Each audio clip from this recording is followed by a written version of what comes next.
What's up, guys? Welcome back to Weekly Weird News. Let's get weird. We all know that giant pandas are a very endangered species. Sure. There's only about 1,800 of them left in the wild, and Sure. a big reason why is that it's really hard for them to get pregnant. Oh, yeah? Especially in captivity where they lose all their sex drive for some reason. Well, because they're sad. Sad pandas. Anyways, female pandas are actually only able to conceive for 2 or 3 days out of the year, which is an insanely short window. So ever since wildlife conservationists realized that we really need pandas to start getting laid more often to keep the species alive, zoos around the world have been trying their damnedest to figure out how to make that happen.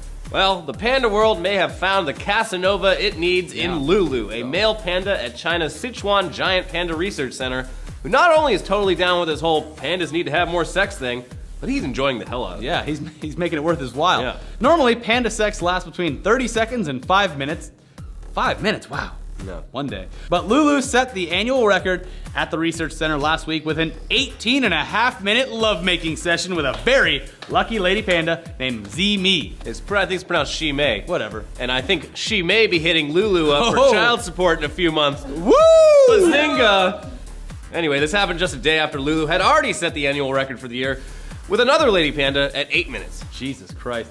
Lulu, or Enduring Brother, as he's been dubbed, Great name. may just save this species. I mean, think about it. If Lulu can get it in with all the lady pandas at his research center and do it better and longer than his beta bros, he'll not only get all the lady pandas pregnant, he'll also hopefully father sons who share his insatiable sex drive and can be sent around the world to seduce even more pandas. Yeah, it's like Genghis Khan is like the great-great-great-great-grandfather of like half the people in Asia. Like Lulu could be the Genghis Khan Of pandas. of panda pussy. Yes. He's single-pawedly saving the species. And he just looks like he's having so much fun doing He looks it. like he's having a blast. But anyway, while Lulu's clearly a gentleman and his partners are obviously consenting adults, that's not always the case, unfortunately. Yes, statutory rape isn't something that we really like to bring up on the show ever, but recently a judge in Bucks County, Pennsylvania really caught our eye and made our jaws collectively drop by saying something ridiculous in court. Now, some weirdos out there will argue that sexual assault on teenage boys is just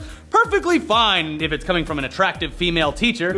Even South Park parodied this in one of their episodes with all the police officers reacting to the knowledge that Ike was getting laid by his teacher with nice. And that seemed to be the attitude for this judge, who, upon seeing the photos and videos that the teacher sent to the high school student, said to the entire courtroom, "What young man would not jump on that candy?"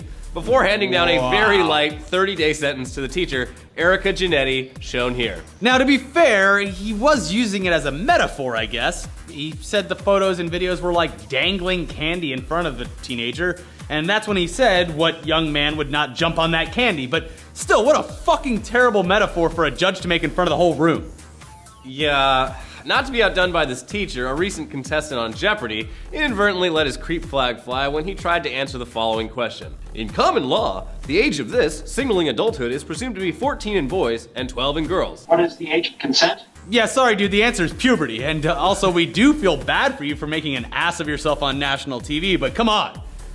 Yeesh. Yeah, but speaking of stealing the honey before it goes to market, Ow, last God. Sunday while celebrating Easter, 3 Florida men decided to do just that. Actually, that's not even totally accurate. They weren't stealing honey from a beekeeper or anything like that. They were stealing it straight from the source. A beehive in their own yard, which is probably even stupider. Yeah, see, beekeepers have like protocols and Yeah. suits they wear. Yeah, the little smoke cannon. Yeah, as I'm sure you're probably aware, having lived on this earth for literally any length of time, bees don't like to be fucked with, wherever they are, much less at their home.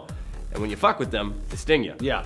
And when you fuck with a whole hive, you get stung a whole lot more. So these 3 Florida men, who really should have just waited for their next local farmer's market, because that honey is the bomb. It's great. Yeah. You get it with the rind or the comb still on it. Yeah. Check it out. Each of them got stung about 50 times by a swarm of 20 to 30,000 honeybees. Jeez. So the firefighters had to come and hose them down for 15 minutes because the bees were just holding on for dear life. Wow. Eventually the bees realized that they had won the fight and they took off. Yeah.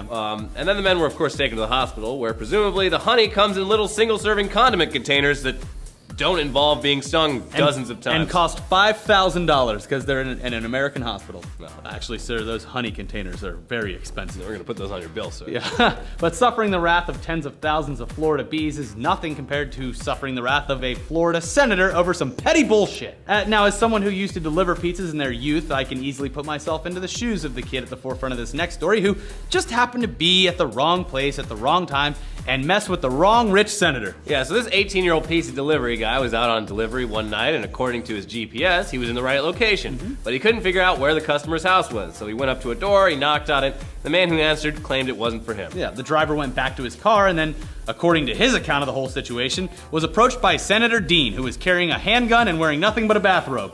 Yeah, apparently the kid had unknowingly parked on the senator's property, which is basically a death sentence down in the Sunshine State. Yeah, the whole story is all about the he said, she said bullshit, and no one left with a fat lip. But what we do know is that we always try to put Limp Bizkit into everything. What we do know is that Senator Dean, who is reportedly worth about $7 million, has filed a lawsuit on the young delivery driver for $14,000, saying that during the incident he suffered from a loss of dignity, humiliation, mental suffering, embarrassment, and an injury to his feelings and reputation. That's a crime? I guess in Florida? So. Sure. You injured my feelings. Well, the whole thing is like when you're rich and you're going up against someone that doesn't have any money, just the lawsuit alone is going to break them as a human. So it's kind of just a power play, I guess. Fucked up. So that's not fair. A rich state senator allegedly pulling a gun on and then suing a local delivery guy just for showing up at the wrong house. Good job, Florida. Yeah, stay classy. Anyways, we do have some more crazy headlines for you this week because you guys apparently love these a lot. Let's start it off, Elliot. Man caught masturbating in Kissimmee Walmart. That's in Florida. He also apparently wiped his jizz off on a bunch of hefty trash bag boxes. If that's important to the story, it was definitely included in it. So, moving on. California man spray painted himself black to evade cops. It didn't work. Look at this idiot's mugshot. Yeah, it's fantastic. what was he thinking? Dublin sinkhole mystery. Tunnel to a 19th century brothel causes traffic chaos in city center. Yeah, so this is actually pretty interesting. Apparently 19th century politicians in Ireland needed to get to the brothel so quickly that they put secret underground tunnels, much like that Playboy Mansion. Jack Nicholson going to the Playboy Mansion. Perfect. And now they're causing sinkholes in Dublin. Great. Police on the lookout for Mrs. Doubtfire bank robber. Yeah, that's definitely a man. Yeah. Judge says Brooklyn woman can use Facebook to serve divorce papers. Okay. It's the future. The book of Yeezus Bible replaces every mention of God with Kanye West. That's kind of funny. I love that. That's a good coffee table book right there. Man crashes car, gets naked, and rampages through Toys R Us with a cricket bat. So Scotland is basically the Florida of the UK. I think we can conclude. Double confirmed. Man dies during sex with scarecrow. He dressed in lipstick and a long-haired wig. That's incredibly sad, but great headline. Florida woman kicks cop in crotches, offers oral sex to make it all better. Now, these cops very wisely chose not to stick it in crazy. Well, apparently in the beginning of this story, she was also offering oral sex to everyone in the bar for money, and that's why the cops came.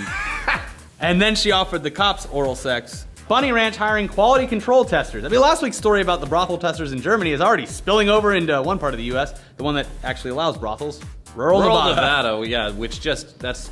How can you not want to bang while you're out in the middle of that beautiful wasteland? Nothing else to do. Might as well do that. Yeah. Anyways, that's this week's episode, guys. Check out our podcast with Mike and Monroe. Check out yesterday's Tech Tuesday, and we'll put something else right here. We don't know what it is. Not yet. I don't know. Bye. Bye.